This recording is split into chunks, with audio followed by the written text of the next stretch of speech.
Coucou tout le monde, j'espère que vous allez bien. Je suis très contente de vous retrouver aujourd'hui pour un nouvel épisode. Alors je rigole parce qu'étant donné que j'ai pris cette décision maintenant d'enregistrer aussi ces podcasts sous format vidéo, et en général je les enregistre d'une traite. Et là j'ai eu un blanc intersidéral qui fait que je recommence tout depuis le début. Bon, c'est pas grave, j'avais commencé depuis 3 minutes, mais bon quand même, voilà, d'où l'énergie que j'ai en ce moment. Alors, je suis très contente d'être avec toi, d'être avec vous aujourd'hui. Aujourd'hui, on va parler d'équipe. Alors moi, personnellement, vu que j'habite à Orléans et qu'à Orléans, on a une grande équipe de basket, enfin on est une équipe de basket pro, OLB. J'ai été amenée à avoir pas mal de matchs de basket. En plus, on a un nouveau complexe qui s'appelle Comet, qui est juste magnifique. Genre, on se croirait aux États-Unis, des gradins de malades, il y a la Kiss Cam. Et puis dans les matchs de basket, il y a le show, c'est-à-dire qu'entre chaque point, il y a la musique, on se croirait en boîte de nuit. Il y a la mascotte qui jette des t-shirts, des places, des trucs, des machins. Il y a les pop-pom girls, les beatboxers qui arrivent au mi-temps. Enfin, c'est juste une expérience, mais de dingue, franchement de dingue. C'est genre, on peut pas s'ennuyer. C'est magnifique. Et en plus de ça, comment vous dire, les gars sont un peu musclés, quoi. Ils sont un peu musclés, ils sont plutôt beaux, tout ça. Enfin, j'aime voir la puissance dans l'action du jeu. J'aime beaucoup, c'est rapide. Bref, j'ai eu l'occasion, comme tu l'as remarqué, de voir des matchs de basket et de voir aussi les matchs de basket de mon fils. Bon, on n'est pas dans le même niveau, mais c'est mignon aussi. Bref, pourquoi je parle de match? Parce que le match, c'est avant tout deux équipes qui s'affrontent. Et on a besoin de se rappeler, ça va être l'épisode de ce podcast, mais tu vas voir où est-ce que je veux en venir, de se rappeler de ce que c'est une équipe.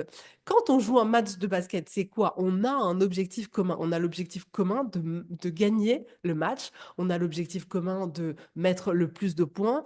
On a l'objectif commun de tous jouer notre meilleur jeu, d'être là les uns pour les autres, de s'entraider, de faire les meilleures passes. Euh, le principe d'une équipe, c'est d'être là à chaque instant pour nourrir l'objectif final de l'équipe et du coup de donner tout ce qu'on peut, toutes nos ressources, tout ce dont on est capable pour faire en sorte que tous ensemble, on arrive à cette destination finale qui est de gagner le match, d'avoir beaucoup de points, peu importe. Mais c'est vraiment travailler ensemble pour un objectif commun qui est positif pour nous et qui fait qu'à la fin, si on a atteint l'objectif, on est content, on saute dans les vestiaires, on a peut-être gagné de l'argent quand on est dans une équipe pro ou voilà. Mais c'est pour ça qu'on joue, c'est pour quelque chose de positif, pour un objectif final et on est plusieurs à jouer là-dedans et c'est ça une équipe. Une équipe, c'est pas un lieu où on joue les uns contre les autres, on n'est pas sympa les uns avec les autres, c'est pas on se tire dans les pattes. Non, c'est pas ça. C'est on est là tous ensemble et on ne forme plus qu'un et on essaye de devenir le plus fort et le plus puissant pour aller là où on a envie d'aller. Et, et en fait, souvent, ce qu'on se rend pas compte, c'est que à l'intérieur de nous, on est une équipe. C'est-à-dire que je l'ai déjà dit plusieurs fois dans cet épisode, et si tu as eu l'occasion d'être accompagné avec moi, tu sais que parfois je le dis, on est un peu plusieurs à l'intérieur de nous, quoi. Il y a celui qui nous veut du bien, celui qui ne veut pas du bien, il y a la partie voilà, qui est de nous qui peut être hyper solaire et la partie qui peut être un peu plus tristoune. Bref, on est plusieurs à l'intérieur de nous. Et en réalité, moi, j'aime voir le fait que à l'intérieur de nous, il y a tout un écosystème qui forme une équipe. Et, et en fait, moi, je me suis souvent rendu compte que j'avais tendance à jouer contre moi, à faire de l'anti-jeu avec moi-même, à faire de l'anti-jeu pour ma vie. C'est-à-dire que sans s'en rendre compte, je me suis rendu compte que j'avais pris des décisions, que j'avais des comportements, que j'avais des fonctionnements, que j'avais des croyances, que j'avais tout un tas de choses qui, comment dirais-je, n'était pas du tout là pour me faire gagner le match. Mais alors, pas du tout, du tout, du tout. Je sais pas si tu vois ce que je veux dire, mais en fait, c'est fou de se rendre compte à quel point on peut faire tout un tas de choses contre nous, qui ne nous servent pas du tout, dont la finalité sera pas positive du tout. Et pourtant, on est là et on y va.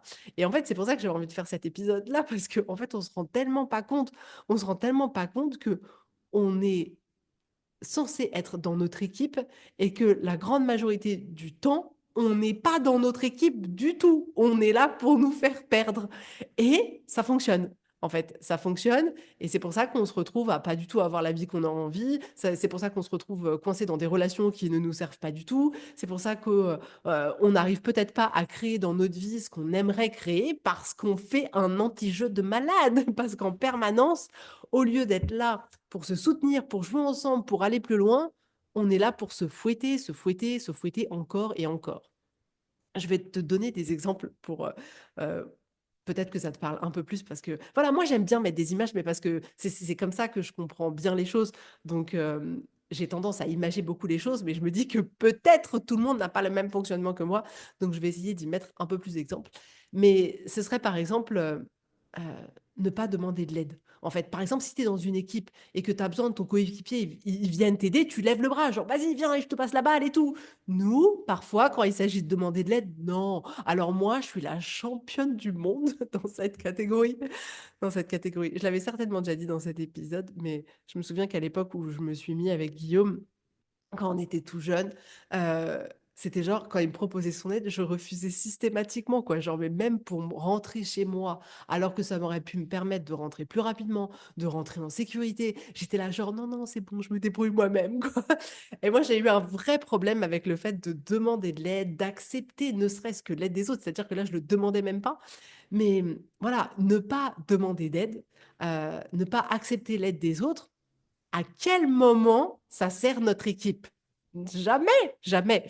Euh, si on rentre un peu plus là dans l'émotionnel, nourrir de la rancœur, nourrir de la colère, genre rester, je sais pas, il y a quelque chose qui nous a énervé et on reste dans cet état de colère longtemps, toute une journée, plusieurs jours. À quel moment ça sert notre équipe? À quel moment dans mon match de basket, si la personne émotionnellement, elle est détruite, à quel moment ça va lui permettre de gagner le match? Non, non. Sauf si cette colère, elle permet de donner le feu. D'ailleurs, il y en a pour qui, comment dire, l'émotion de colère peut être hyper créatrice, mais dans la majorité du temps dans nos vies, quand on est en colère ou quand on crée du ressentiment, on est tout seul à l'intérieur de nous. Personne n'a accès à cette colère. Personne, quand on a du ressentiment et qu'on ressasse quelque chose sur quelqu'un, un événement, l'autre, il est chez lui en train de, je sais pas moi, boire un coca et manger un petit truc devant Netflix, et il ne sait pas du tout que toi, tu es en train de vivre tout ça intérieurement. Donc, ça sert pas à notre équipe de faire ça, mais pas du tout. Ça nous prend du temps, de l'énergie mentale, ça nous crée des mauvaises vibrations, ça abîme nos relations, ça nous sert pas du tout. Du tout. Autre exemple, là, c'est un exemple, je pense, qui va te parler et qui parle à beaucoup d'entre nous, parce que on est des êtres humains qui sommes tentés. Et la tentation, parfois, elle est difficile à résister. Et typiquement, quand il s'agit de boire et de manger, genre, on va manger des trucs, on sait que c'est pas bon pour nous. Genre, on sait que c'est pas bon pour nous si on mange McDo tous les soirs, mais il y en a qui le font. Genre, on sait que si on fume tous les jours, c'est pas bon pour nous, mais on le fait quand même. On sait que si on boit, on va dire, de l'alcool plus que ce qui les limites autorisées, enfin, moi, je m'y connais pas trop là-dedans, mais bon, euh, on sait que c'est pas bon pour nous. Mais genre, le soir, on se dit non, mais je le fais quand même. Et c'est vrai, enfin, on a vraiment besoin de se rendre compte à quel point c'est absurde. C'est-à-dire que là, on se dit, ouais, ok, on va jouer le match et on va être bourré, on va jouer, on va prendre des kilos en trop, on va être trop lourd sur le terrain, on va pas se sentir bien, mais vas-y, on y va. Mais non, non, non, non, non, on n'y va pas, il faut qu'on arrête de faire ça. Je vais prendre un autre exemple. Prendre soin de soi. On est là, genre, non, attends, ça me fait penser à l'épisode d'il n'y a pas longtemps sur les responsabilités. Genre, non, faut pas prendre de plaisir, faut d'abord faire les responsabilités, faut d'abord faire le ménage, faire ceci, faire cela, faire les factures. Mais prendre soin de soi, prendre un moment où on va être là avec soi-même, à prendre du temps de douceur, et peu importe ce qu'on y met dedans, ou d'ailleurs si c'est juste du temps off, où on ne fait rien, en fait, on doit apprendre aussi à avoir des moments où on ne fait rien. Et nous, on est là, non, non, non, je veux pas prendre soin de moi. Je veux rester dans le stress, je veux rester dans les obligations, je veux rester dans la to-do list à rallonge qui ne s'arrête jamais. Et on est là et on reste dedans. Mais à quel moment ça sert notre équipe intérieure pour ce qu'on a envie de créer dans notre vie? Est-ce qu'on va pouvoir créer notre vie à partir de là? Je ne pense pas. Je ne pense pas. Autre exemple, regarder du contenu stressant. Alors, moi, je sais, en fait, mais il y a un truc chez l'être humain qui aime bien aller voir, vous savez, la rubrique des chiens écrasés, comme on appelle ça. C'est les grands-mères qui appellent ça comme ça. J'ai entendu ça il n'y a pas très longtemps. Bref. Et en fait, naturellement, Je pense que l'être humain, vu qu'il a besoin de se mettre en sécurité, il a besoin aussi d'aller capter là où il pourrait y avoir du danger. C'est pour ça que dans le journal télévisé, il nous donne enfin beaucoup, en tout cas, pardon, beaucoup d'informations qui sont négatives et qui sont hyper anxiogènes parce que ça fait de l'audimat et que l'audimat, ça fait de l'argent et que l'être humain, vu qu'il est là à dire, OK, est-ce que je suis en danger, il va aller regarder ça. Mais pourquoi on continue à aller regarder du contenu qui nous stresse? Mais pour quelle raison? Heu et là encore, je pense que ça ne sert pas du tout notre équipe. Alors, je sais que moi, personnellement, mais je comprends tout à fait qu'on fasse des choix différents, mais dans ma lecture et pour me préserver moi et pour justement faire en sorte d'avoir un carburant émotionnel qui soit pas que de l'anxiété, je regarde pas les informations. Les informations, elles finissent toujours par arriver à moi d'une manière ou d'une autre, mais de manière hyper concise et on se rend compte que la majorité des informations qu'on peut consommer au quotidien, c'est les mêmes pendant des semaines et des semaines et des semaines et des semaines et des semaines. C'est Covid pendant des semaines, des mois, des années. C'est la guerre, peu importe les pays, on sait qu'elles sont pas arrêtées et qu'elles sont en cours. Mais c'est que ça, qui est en boucle en permanence. Mais attends, il y a eu à nouveau le discours, donc il y a une petite information en plus. Mais cette petite information en plus, elle t'oblige à re-regarder le journal télévisé et à réavoir toutes ces informations qui sont hyper anxiogènes. Et moi, je suis vraiment pas convaincue que le fait de regarder entre guillemets en continu des, des, des informations qui sont anxiogènes, ça serve notre équipe. Parce que perso, moi c'est pour ça que j'ai arrêté. C'est en fait, et c'est là encore où on a besoin d'aller voir comment ça se passe à l'intérieur de nous, parce que je prétends pas avoir la vérité, c'est-à-dire que j'ai une vision de voir les choses et je sais ce qui est vrai pour moi et on a besoin tous d'aller voir qu'est-ce qui nous parle, qu'est-ce qui nous parle pas. Donc ne prenez pas au pied de la lettre tout ce que je dis. Ça se trouve, je dois me tromper souvent. Mais en tout cas, je sais que personnellement, moi, j'ai constaté que si je regarde genre BFM en continu, mais c'est bon, mon niveau de bonheur à la fin, il a diminué de 70%. Après, je vois à quel point le fait d'avoir eu accès à ces informations-là fait que je capte dans mon environnement tout ce qui va être en rapport avec ça et tout ce qui va nourrir. Ah oui, c'est vrai, on vit vraiment dans un monde qui est horrible, etc., etc. Et perso, ça me sert pas du tout. Donc moi, pour ma santé mentale, mais vraiment, pour ma santé mentale, j'ai arrêté. Bref, tout ça pour dire que ça sert pas forcément notre équipe d'aller en continu se nourrir d'informations qui sont comme ça sert potentiellement pas notre équipe d'aller sur les réseaux sociaux, de voir tout un tas de belles jeunes filles. Bon, les filles, si vous êtes belles, tant mieux pour vous, quoi. Mais ça nous sert potentiellement pas d'aller voir toutes ces jeunes filles qui font du sport toute la journée et qui ont un corps que clairement je n'aurais jamais, quoi. Mais on a besoin en fait de faire hyper attention à tout ça.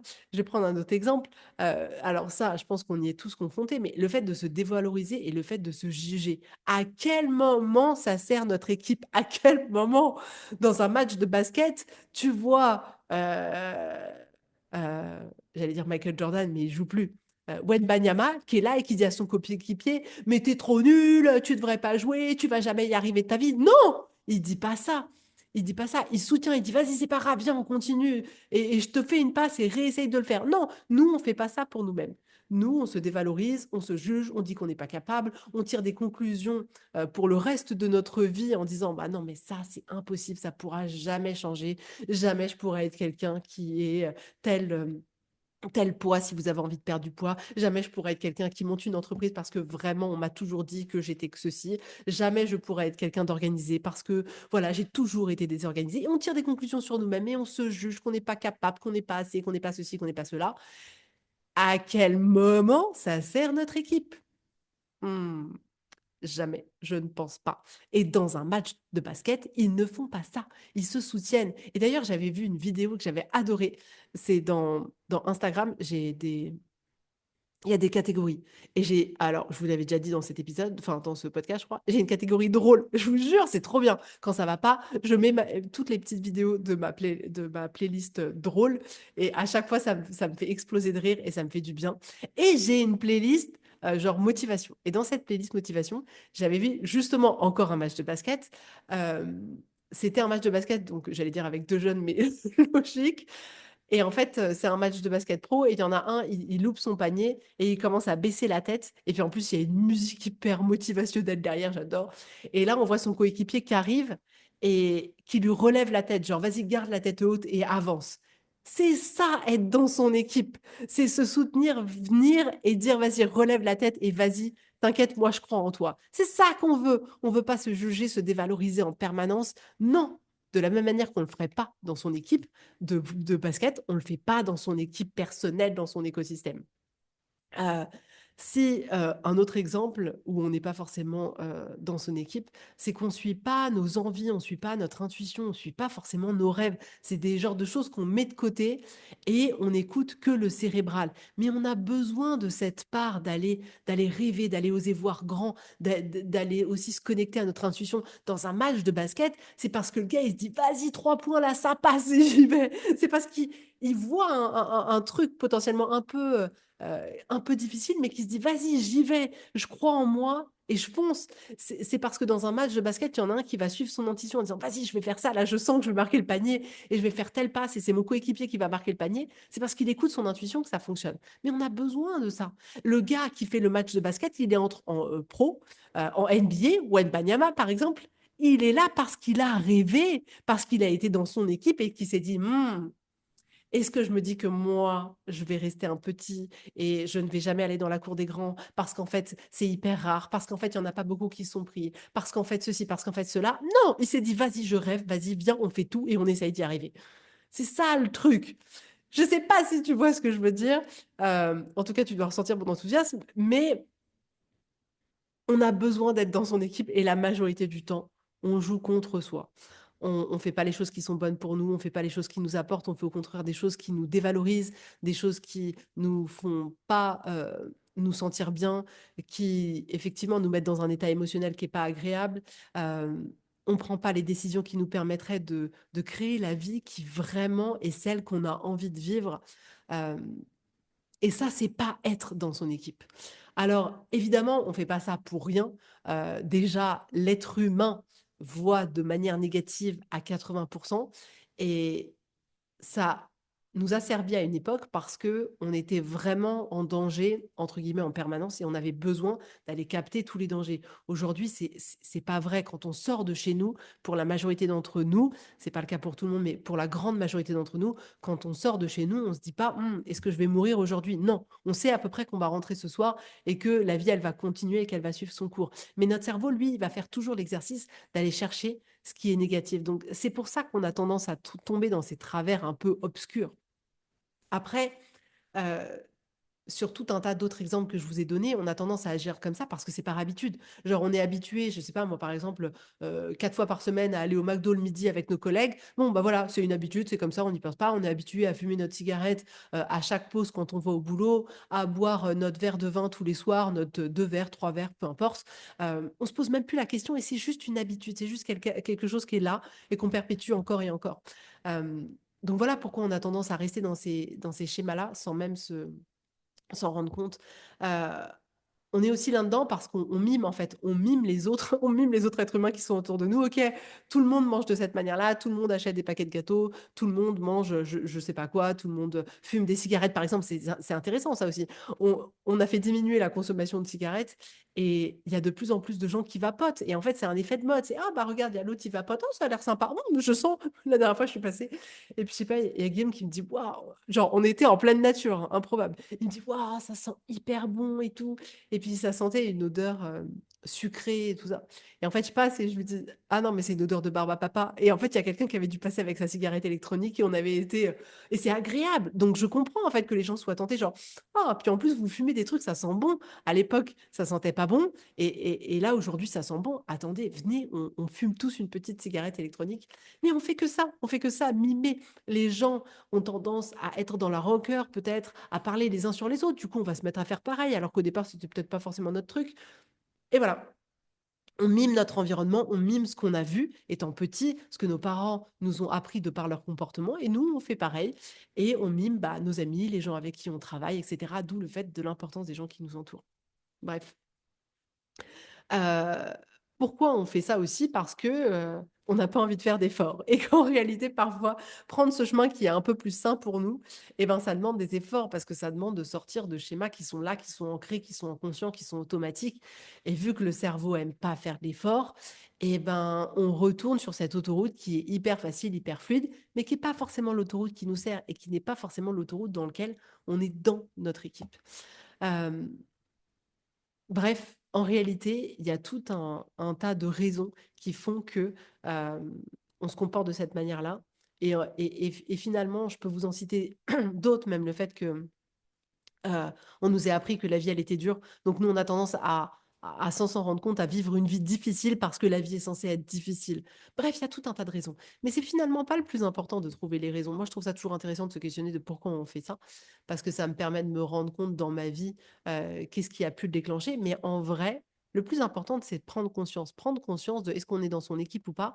Parce que si on prend conscience, c'est là où on va pouvoir changer, c'est là où on va pouvoir décider autre chose pour nous. Et rien que cette prise de conscience-là, elle est énorme. Et aujourd'hui, cet épisode, il a juste pour but à être une invitation à retourner dans son équipe. Et donc, à retourner dans son équipe, ça veut dire quoi? Ça veut dire que potentiellement, tout ce qu'on fait, tout ce qu'on dit, tous les comportements qu'on a, toutes les habitudes qu'on a, tous les schémas qu'on a à l'intérieur de pensée, etc., ça doit nous servir. Ça doit nous servir. C'est-à-dire que ça doit nous faire du bien ou ça doit nous faire avancer, mais ça doit créer quelque chose qui est moteur, qui est enthousiasmant pour nous, qui nous apporte de la joie, qui nous apporte du plaisir, qui nous apporte même du challenge. C'est pour ça que je dis parfois ça peut juste nous faire avancer. Je repense à une cliente qui, elle se reconnaîtra, qui était une coureuse incroyable, qui court des marathons, genre 3 fois plus vite que mon mari, quoi. Vraiment, j'ai beaucoup d'admiration pour ces femmes qui ont des compétences physiques que je trouve juste dinguissimes. Et ben l'air de rien, parfois, l'entraînement, c'est pas forcément agréable, parfois c'est difficile, mais en réalité, ça sert son équipe. Ça sert son équipe parce qu'à la fin, elle a l'objectif de courir le marathon en un certain temps et ça sert son objectif parce que ça lui permet d'avancer dans ses compétences qu'elle peut avoir en termes de course, en termes de rapidité. Donc, c'est pas forcément toujours de la joie et du plaisir, mais ça permet d'avancer, ça permet d'évoluer, ça permet de voilà d'atteindre un objectif, même si ça demande à passer par l'inconfortable. Mais être dans son équipe, c'est ça. C'est soit ça vous fait évoluer, soit ça vous fait du bien, mais dans tous les cas, ça doit vous servir. Si ça vous sert pas, mais il devrait y avoir genre 10 warnings d'alarme qui clignotent autour de vous, genre wow, attention, danger, tu vas aller sauter dans le ravin là, t'y vas ou t'y vas pas? Et nous, on y va genre vas-y, j'essaye. Ah bah non, je me suis scratché. Non mais sans rire, sans rire. Et franchement, on a besoin de se réveiller quoi. J'en reviens pas, mais je pense à moi en vous disant ça, si vous saviez, si tu savais. Comme je pense à moi, à toutes ces choses, même encore aujourd'hui, hein, je vois les schémas et après, je laisse le temps de pouvoir avancer là-dessus parce qu'il y a des choses qui changent, qui peuvent changer rapidement et il y en a d'autres qui peuvent mettre un peu plus de temps. Là encore, ça dépend des gens. Mais il faut qu'on se réveille. Ça me fait vraiment penser à l'épisode que j'avais fait Réveille-toi, où j'avais dit je devrais appeler mon accompagnement Réveille-toi. Mais c'est tellement ça. On a besoin de se réveiller. Est-ce qu'on est dans notre équipe? C'est tellement, tellement, tellement, tellement important de de se poser la question, en fait, de se poser la question. Même quand je prends d'autres exemples, c'est vraiment, enfin moi, il y a vraiment un sujet en ce moment par rapport au couple qui m'habite, et peut-être que je ferai quelque chose par rapport à ça, mais c'est comme dans un couple, en fait. Le fait d'essayer de prouver que l'autre a tort, etc., ce n'est même pas être dans notre équipe, parce qu'on est potentiellement en train de flinguer notre relation. Quand on est, par exemple, voilà, on a des jeunes enfants, et puis on assume un peu tout toute seule, on fait beaucoup de choses pour la maison, pour les enfants. À quel moment c'est être dans notre équipe? Alors moi, j'ai fait ça à 1000% aussi, hein. Comment vous dire? Bref. Mais c'est pas être dans son équipe, c'est pas être dans son équipe parce que finalement, l'autre a pas forcément la place qu'il pourrait prendre dans le couple, dans la parentalité. C'est pas être dans son équipe parce que nous, on est en train de se submerger, d'être épuisé, d'être fatigué. C'est pas être dans notre équipe parce que parfois on peut se dire, ouais, mais voilà, au moins, moi j'ai tout fait, on n'aura rien à me reprocher. Non, mais c'est pas être dans son équipe, ça, c'est parce que ça veut dire qu'à forcément à un moment donné, c'est pour se défendre de quelque chose et du coup, c'est un conflit en fait qu'il y a derrière tout ça, un conflit sous-jacent, mais ça reste un conflit. C'est pas être dans notre équipe tout ça et ouais, moi je pense qu'on a besoin de se réapproprier toutes ces parts de nous et d'arriver à de plus en plus jouer avec toutes les parts intérieures qu'on peut avoir et les mettre en, en ordre de marche, de les lier de manière puissante pour que toutes ces parts-là, elles forment une équipe qui soit solide et une équipe qui a gagné le match. Pas une équipe qui perde, parce que c'est ça, les équipes où les gens ils se tirent dans les pattes, ou c'est genre non, je te ferai pas la passe, machin. C'est les équipes qui perdent. Et le problème, c'est que bah, dans notre vie, c'est pareil. Quand on joue à ce jeu-là, eh ben, on perd. D'une manière ou d'une autre, on perd. On perd dans notre bonheur, on perd dans ce qu'on crée dans notre vie, on perd dans nos relations, mais on perd dans notre bien-être, dans notre sérénité, dans notre paix intérieure, dans tout ce que vous voulez, mais on y perd. Donc, je trouvais ça hyper intéressant. Moi, je trouve ça hyper intéressant de vraiment pouvoir voir que à l'intérieur de soi, on est une équipe. On est une équipe et je trouve que cette image, elle aide vraiment pour pouvoir voir en fait de manière différente la vie, de manière différente les choses et pouvoir du coup décider est-ce que ce comportement-là, il aide mon équipe? Est-ce que cette décision-là, elle va faire du bien à l'équipe? Et c'est tellement plus facile, en fait, c'est tellement plus facile, si par exemple je me sens fatiguée et que je me dis, «Non mais OK, je dois continuer», je sais pas moi, par exemple hier je peignais la cave, voilà, très intéressant. Je peignais la cave, imaginons, je suis hyper fatiguée, je suis pas bien et tout. Est-ce que ça sert mon équipe que de me dire: «Non mais vas-y, on continue, on sera fatigué, c'est pas grave» et c'est là que le pot de peinture il tombe par terre, c'est là qu'il se passe des trucs pas fun. Ou est-ce que c'est être dans son équipe que se dire: «OK, c'est pas grave ma bichette, t'inquiète, ferme ton pot, tu continueras plus tard, tu as déjà bien avancé, c'est cool». Est-ce qu'on a besoin de faire en sorte que la vie, elle soit dure? Typiquement, hier, donc bon bref, à ma pause déjeuner, j'ai peint et le matin, très tôt, j'avais fait du tennis et en fait, j'avais mis dans mon emploi du temps après, OK, ce soir, j'irai courir, juste avant le dîner et j'étais très fatiguée et après, je me suis dit: «Mais Laetitia, mais ça va pas ou quoi?» J'ai dit: «Tu déjà fait du sport aujourd'hui?» Alors j'avais envie de courir, hein, je le faisais pas, juste pour faire plein de sport, mais je me suis dit: «Non mais attends, là, tu es complètement fatiguée, ça a pas de sens en fait. Redescends, pense à toi, repose-toi, prends le temps de préparer ton dîner tranquillement, de te poser et tout». Et c'est ça être dans son équipe, c'est pas toujours faire plus, c'est pas toujours montrer qu'on est les plus forts, qu'on est les plus ceci, plus cela. Être dans son équipe, c'est aussi prendre soin de soi, c'est aussi s'arrêter, c'est se choisir. Et du coup, moi, je trouve que ça m'aide de quand il y a une décision même à prendre, je me dis: «Mais est-ce que là, ça sert mon équipe ça? Non. OK. Bon, bah, Letty, il y a peut-être un truc à revoir». Je le vois vraiment comme ça, en fait et vraiment, je fais ça attention, petit bémol avant que j'arrête de vous parler, heu, je veux pas que vous utilisiez ça contre vous, à savoir: «Non, mais c'est pas possible, je fais encore des trucs contre moi, mais j'ai rien compris, mais en fait, j'y arriverai jamais». Non, je veux qu'on le prenne presque avec humour et dérision, genre: «Oh, non, bon, Letty, on va pas se mentir, ça sert pas à l'équipe du tout ça». Plus de cette manière-là. C'est-à-dire que si vous rentrez le soir et que vous voyez que vous êtes hyper distant de la personne qui partage votre vie, je sais pas moi, pas un petit, sourire, pas un petit mot gentil, pas un petit, hug de 10 secondes, Marie se reconnaîtra. Heu, Si on n'est pas forcément, dans cette attitude-là vis-à-vis de la personne qui partage notre vie, est-ce que ça va servir notre équipe? Et là, en plus, il y a 2 équipes. Il y a notre équipe intérieure et l'équipe qu'on forme avec la personne qui partage notre vie. Mais ça va pas nous servir. On a envie, quand on rentre chez soi, d'être accueillis dans un endroit où les gens, ils nous aiment, ils nous ouvrent les bras, ils sont contents de nous voir, ils ont la curiosité de savoir comment on a passé la journée, ils aient même juste un petit clin d'œil, un petit: «Ah, je suis content d'être rentré à la maison, je suis contente de te voir», peu importe, mais c'est ça, être dans son équipe. Donc voilà ce que j'avais envie de partager avec toi aujourd'hui. Je trouvais ça trop important. Franchement, je trouvais ça trop important. Moi, l'image, en tout cas, me parle beaucoup et m'aide beaucoup, personnellement. Donc j'espère que ce sera le cas pour toi aussi. Mais voilà, mon message pour toi aujourd'hui, c'est une invitation à retourner dans ton équipe, mais une équipe qui gagne le match, pas une équipe qui perd. Donc voilà. En tout cas, si, tu as envie de commencer un accompagnement avec moi pour vraiment aller plus en profondeur, aller deep, deep, deep, deep, c'est-à-dire qu'on reste pas dans le constat, on reste pas dans le superficiel Et c'est pour ça, en fait, que le coaching, c'est si puissant, c'est que c'est tellement focalisé sur vous, sur vos exemples, sur vos croyances, sur ce que vous allez me renvoyer, que la puissance du coaching, elle arrive parce que c'est du concret. Parce que là, vous pouvez pas vous mentir, vous pouvez pas me mentir du tout, du tout, du tout. Et du coup, ça crée quelque chose qui est juste fou, qui est juste fou.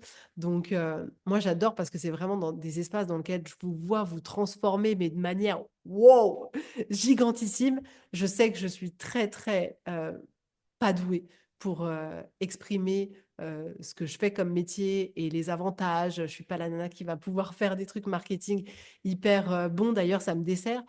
Mais la seule chose l'un, deux, trois, la seule chose que je peux vous dire, c'est que littéralement, ça transforme, mais toute votre vie, ça vous transforme tellement à l'intérieur. Ça vient tellement mettre la lumière sur tous ces fonctionnements qui justement fait que vous n'êtes pas du tout dans votre équipe. Et ça permet tellement d'aller au-delà de ça que c'est trop beau en fait. C'est trop beau et la puissance de ces espaces-là, il est juste dinguissime. Bref, j'ai divagué. Si tu as envie de commencer cette aventure, soit tu peux m'envoyer un petit message si tu es déjà prête, soit si tu veux réserver une séance découverte, eh ben, écoute, tu peux réserver ta séance découverte, tu vas sur le site, et tu trouveras, hop, hop, hop, coaching, réserver la séance découverte, je crois que c'est ça un peu le chemin. Et puis comme ça, on se retrouve, on échange ensemble et tu vois si ça peut te correspondre ou pas. En tout cas, j'espère vraiment que cet épisode, il aura ouvert des choses à l'intérieur de toi, que ça aura pu faire germer quelques graines.